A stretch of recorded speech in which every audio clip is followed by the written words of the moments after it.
Thank you, Mr. Speaker. Mr. Speaker, thank you, honorable members.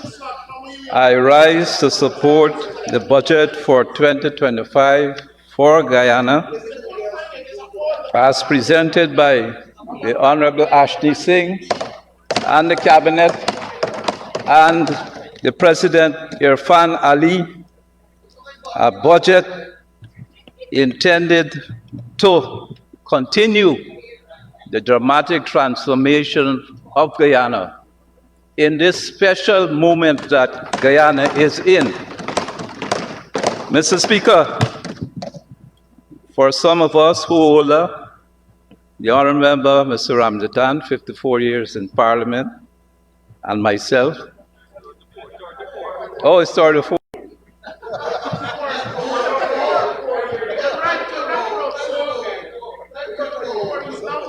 For persons of our age, Mr. Ramjatan and us, this moment should be special. It will not happen in our lifetimes again. This transformative moment in the history of our country will not happen again. And I recall, Mr. Speaker, when we said we had found the oil, it was called an elections gimmick. An elections gimmick. And now that this gimmick is on us, now that the monies are flowing into the country, people are upset, people are angry, people are helpless and hopeless about the fact that this gimmick is a real thing. That the people of Guyana could, for the first time in generations and decades, be at a point where they could see the way forward to progress, peace, and prosperity. Mr. Speaker, the honourable member stood up here before me in this honourable house, and he talked about this development mirage. Well, I can't expect him to see any better based on his infirmities otherwise. Development mirage. There are some people, mostly on that side, and some in the social media and in some parts of the press, who walk on the roads, drive on the roads, go into the new schools, see new prisons, new police stations, new fire stations, and all of those things in reality. And will come here and say, it's a mirage. Mr. Speaker, the honourable member taken the high road in terms of speaking on the budget, and I want to compliment the honourable member, Ms. Geeta Chandan Edmond, on her presentation. And perhaps I know she doesn't have a place at Sophia anymore. Perhaps, but Mr. Speaker, I would have expected more depth, charity even, from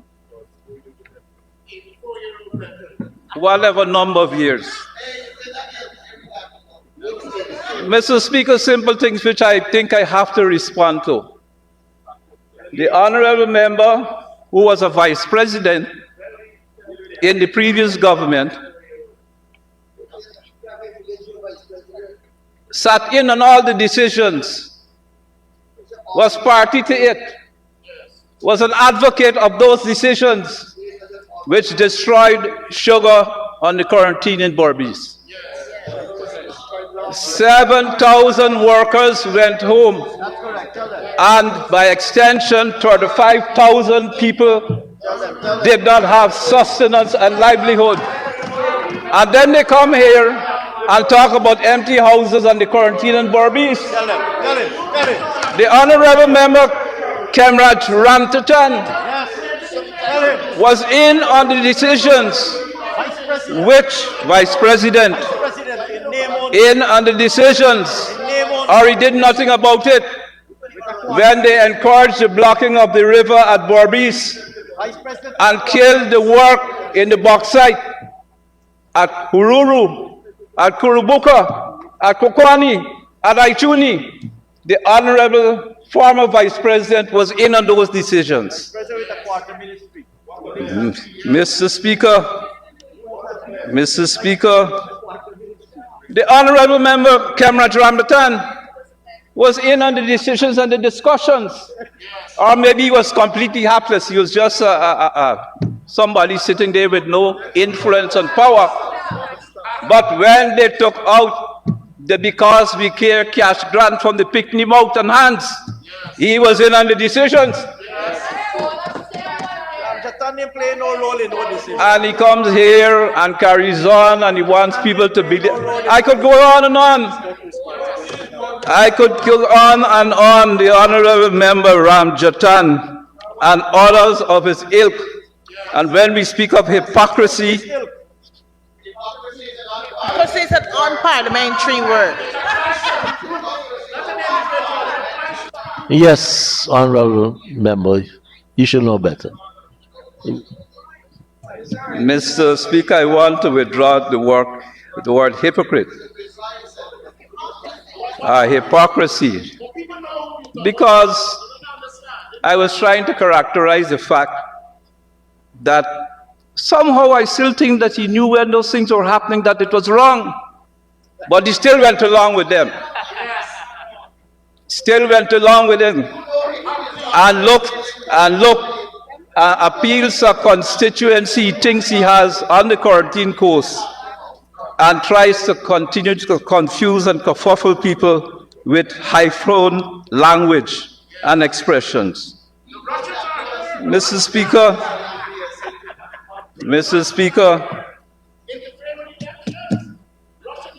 this honorable member met me downstairs when we had the long recount. And he said he knew nothing about the ballot statements, that he wasn't in on it, that the APNU were those who knew everything about it. And he, as a leader of a party, knew nothing about it. A significant partner coalition partner. He told me downstairs there, I marked the spot. He said he knew nothing about it.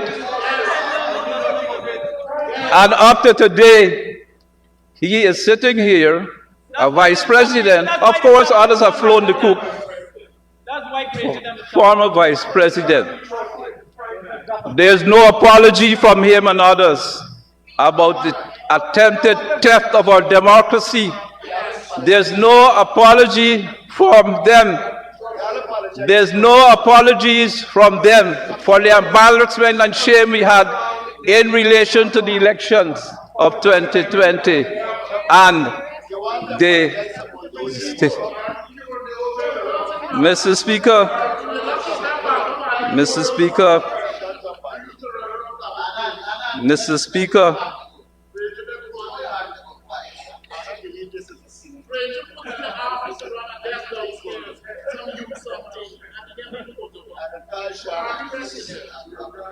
Mr. Speaker, I should not be attempting to reply to all of the things which the Honorable Member Ramjatan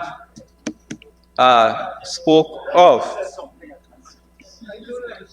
I want to tell him a personal story. That there was a time when I was going to school that I used to plant bora, bygone, pak choy, and tomatoes and sell them at Border Green. And I think the time has now come where the honorable member should do the same. If he is concerned about the price of bora and tomato in the market, he should encourage people to go and plant it so the prices can come down gradually. I could show you a thing or two about the planting and selling of those things.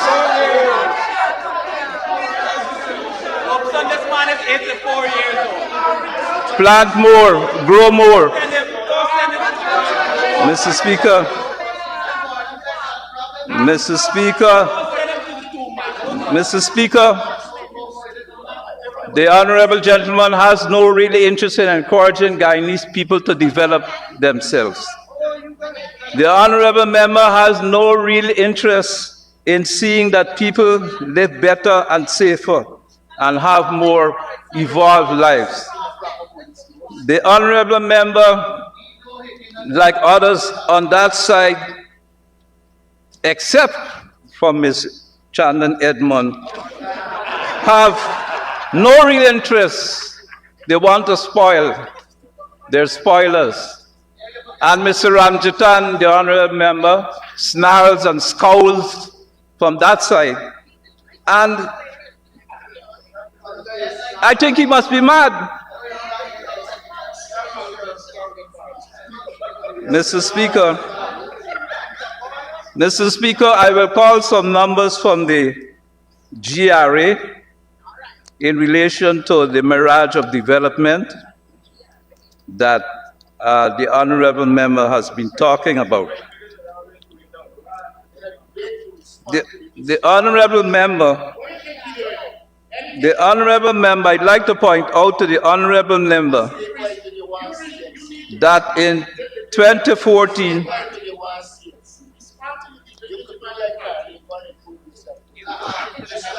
Mr. Speaker,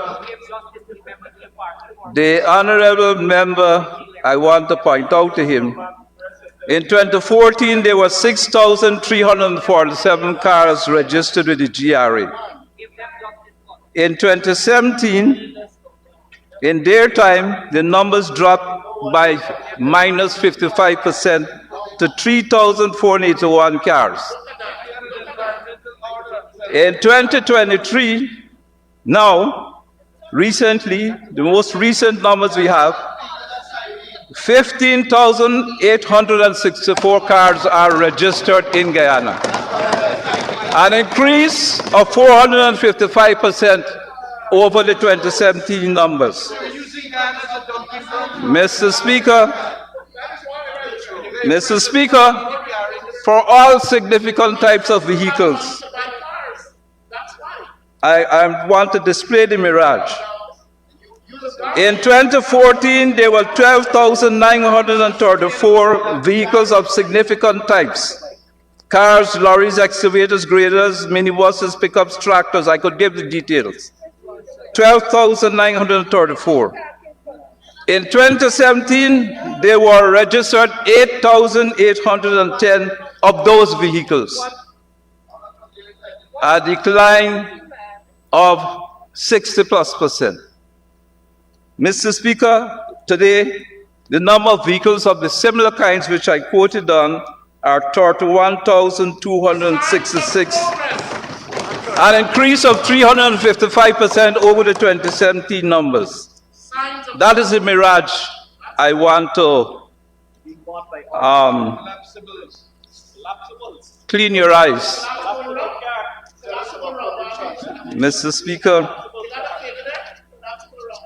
Mr. Speaker, Mr. Speaker,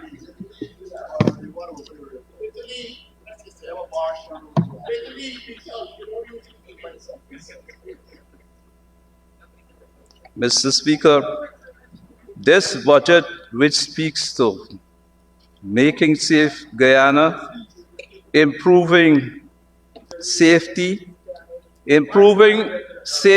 and security as a function of protecting our development, protecting our country, is very, very significant, pivotal, and transformative. Mr. Speaker, I want to speak to the purpose of the Parliament in relation to us all being here again today. In many ways, we've joined at the hip in the effort of national development. We might even be married in the cause of making Guyana develop. It could be thought of that. We could even be considered as cellmates in relation to figuring out, working out, and trapping ourselves sometimes in relation to pushing the cause of Guyana's development. A development which is long overdue and which is being put in reality at the moment. Mr. Speaker, I want to point out some of the issues that we have in relation to the question of development and security.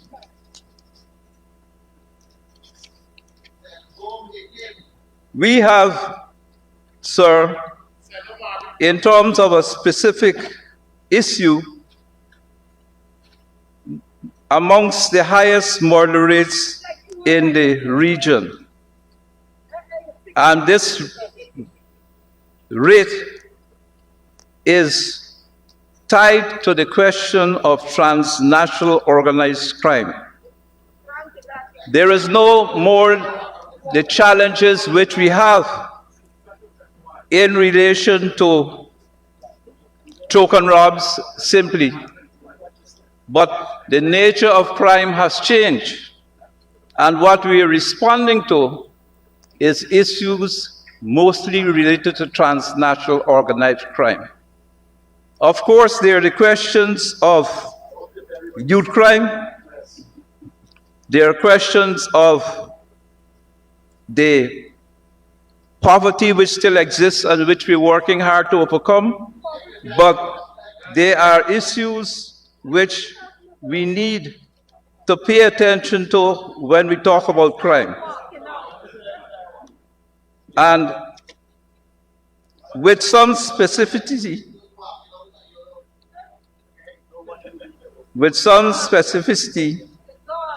we have a murder rate of 22 per 100,000. There are other countries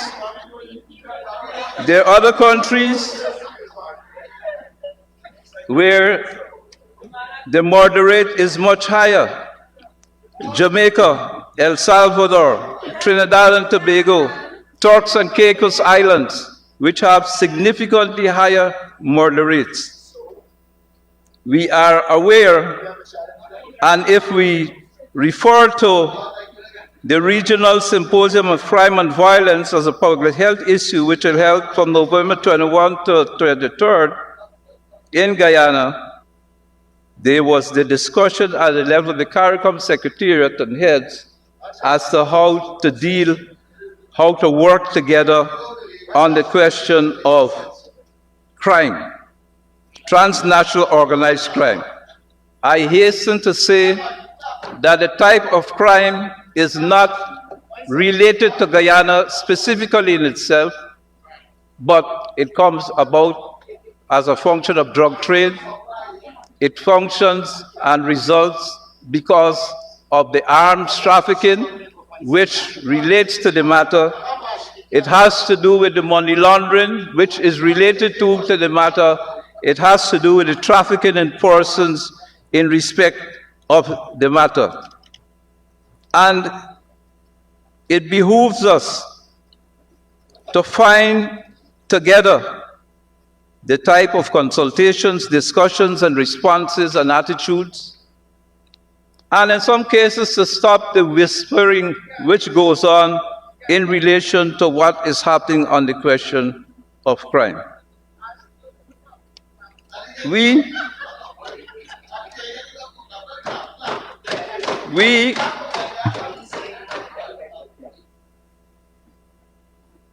have had over the past year a reduction in serious crime by 12.2%.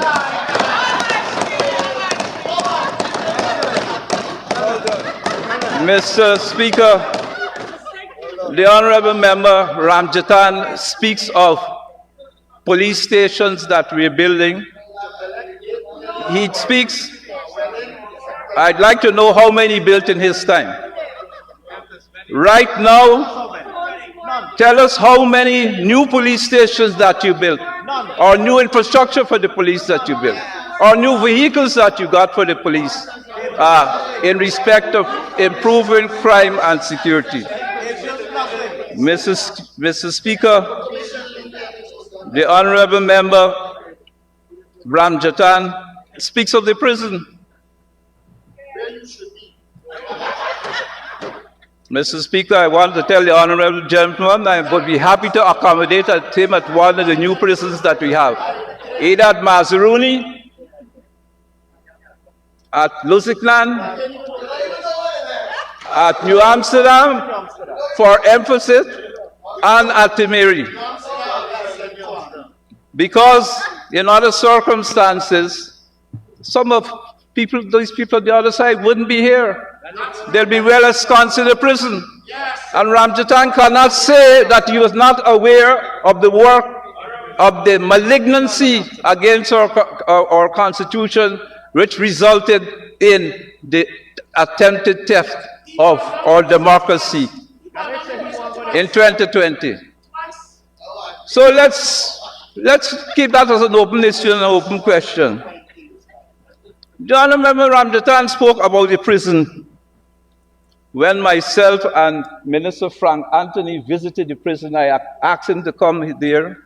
The COVID was on, and we were very worried because there were men sleeping on the tents, open air, open to the weather, sleeping in shifts, sleeping double-deck in hammocks above and mattresses below, and sleeping in shifts. The Honorable Member Ramjatan, I believe, never visited that prison as far as I'm aware. Never.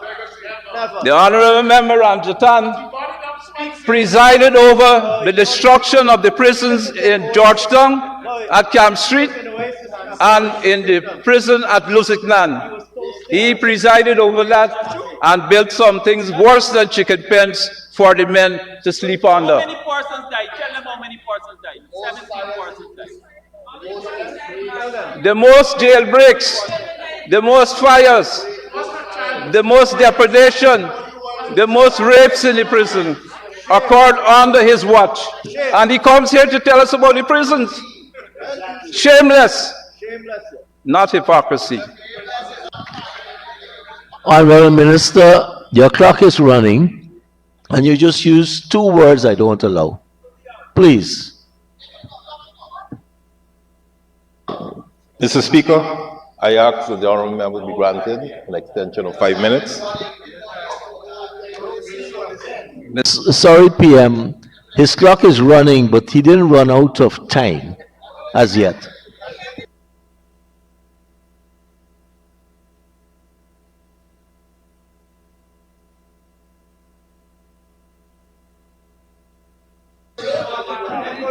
Mr. Speaker, the honorable member wants me to respond to every specific that he said here.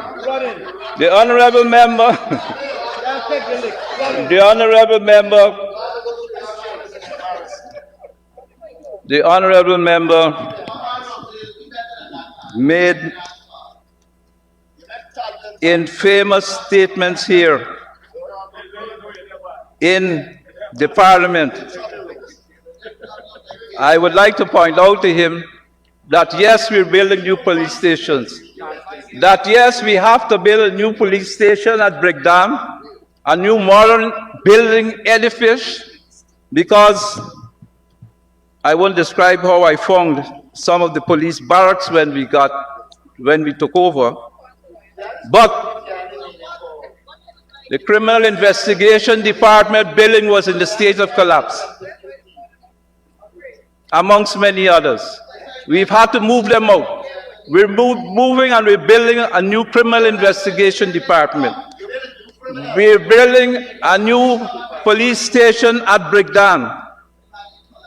And I'm sure with the intention of the police service to improve their efficiency, their integrity, and yes, of course, to deal with issues of corruption, which is public knowledge at various levels, that on parliamentary, I withdraw. lack of integrity. Mr. Speaker, Anytime you say corruption, you're looking at a zero. Mr. Speaker, the honorable member knows how to look at a mirror. Corruption, you got a place to tell anybody who's being corrupt. Look at you. Yes, big dog.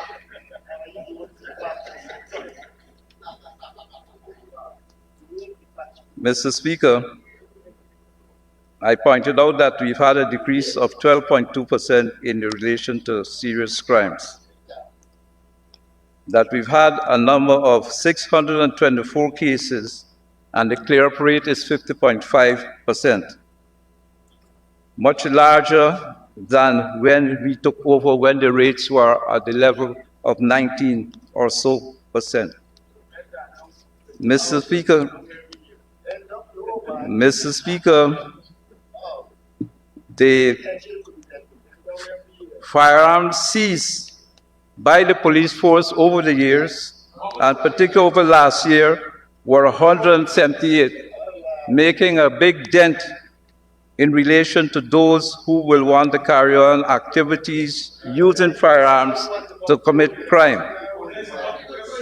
The Honorable Member Ramjatan spoke about domestic violence.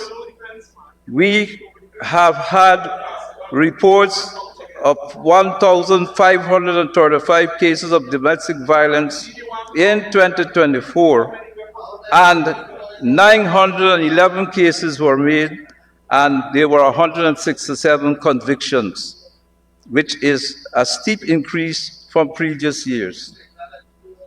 In relation to narcotics seizure by the Guyana Police Force, there has been 1,463 seizures, 581 reports, 379 cases, and 77 convictions.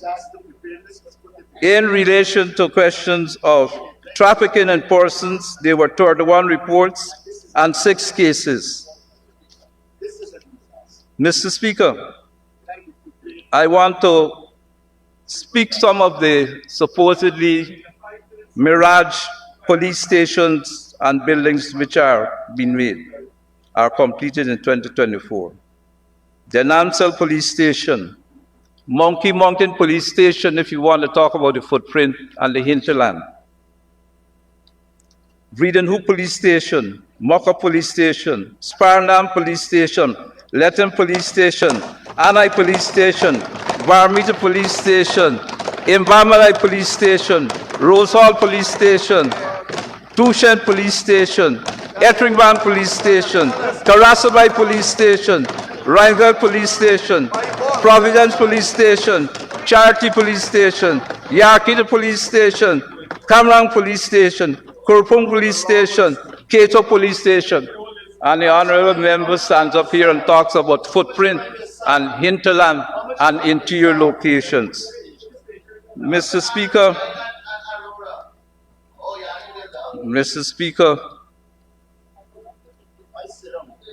there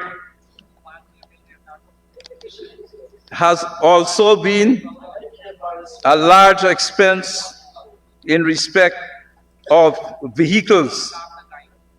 $262 million invested, including drones, Hilux vehicles, 15, ATVs, double shocks for the interior, Isuzu 5-ton flatbeds, motorcycles, and a long list of equipment delivered to the Guyana Police Force in relation to supporting crime fighting, interdiction in relation to crime, heightening response in their responsiveness in relation to crime, and those activities.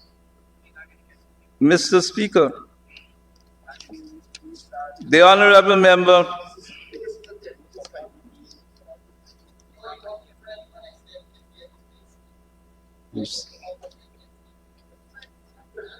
Thank you, Mr. Maifal, for giving some insights there.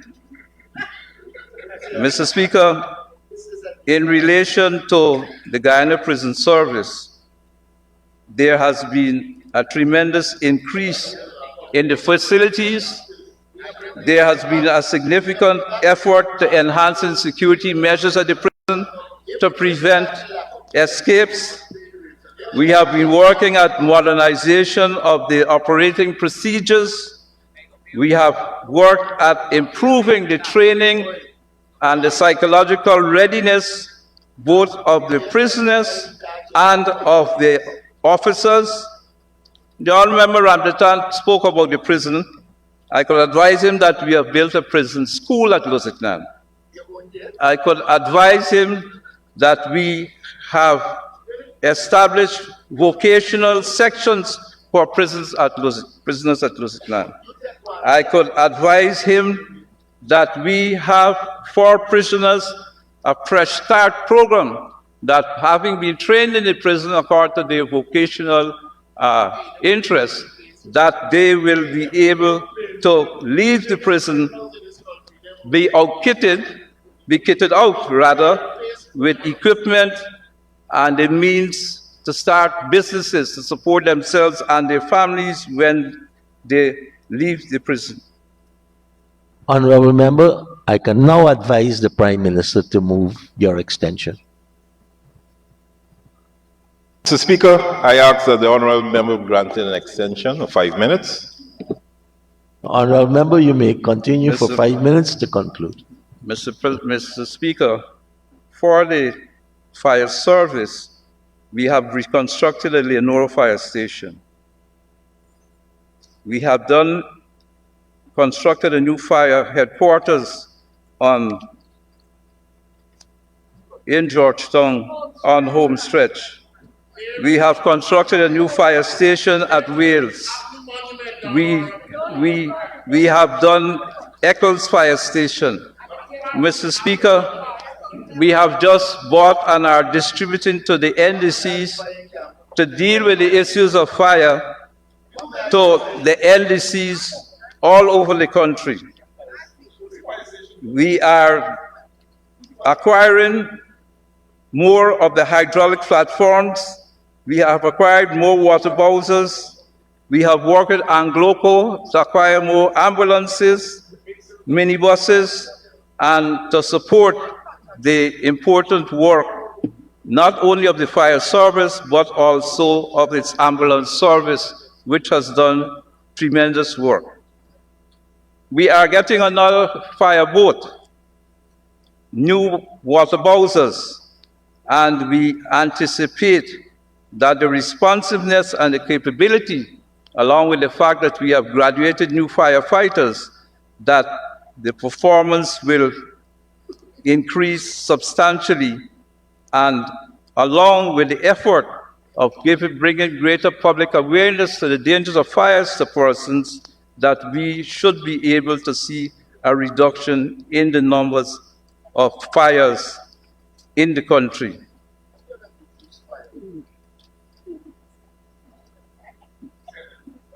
Mr. Speaker, we continue to install hydrants, doing servicing to those, and bringing to schools and to facilities, and by ways of inspections of governments and private businesses, the question of higher awareness in relation to the question of the dangers of fire. Mr. Speaker, I want to point out of particular interest is the fight we have against drug trafficking. The Customs Anti-Narcotics Unit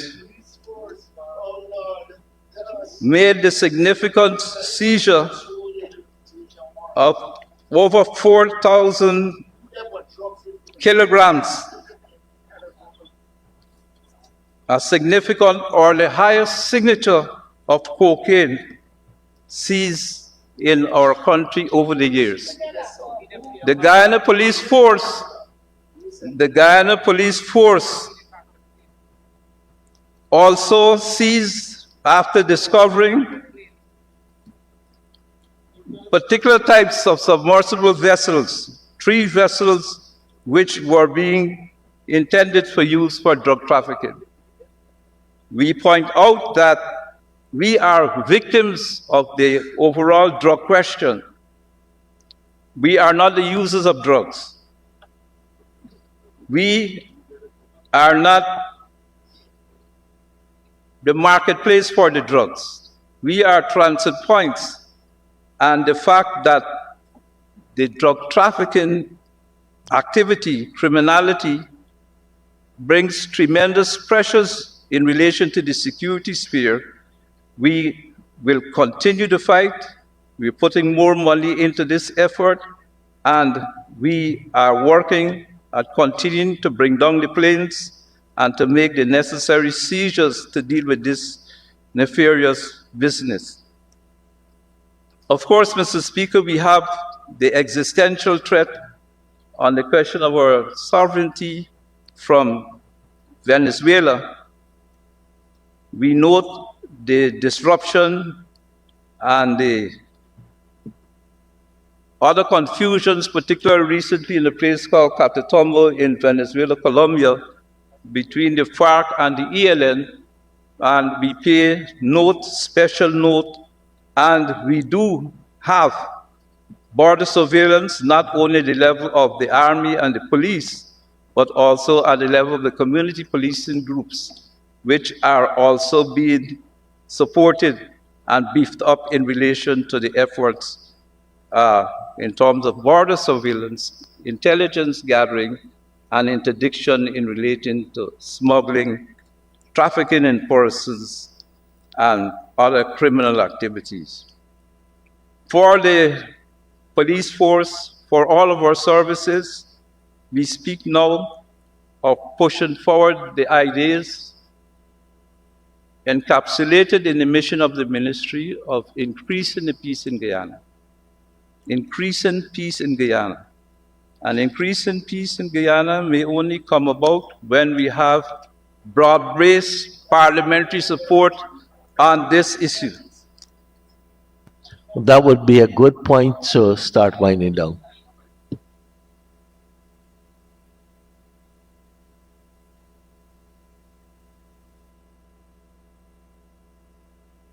Thank you, Honorable Minister. And now for the Honorable Member, Mr. Sherwin Holder.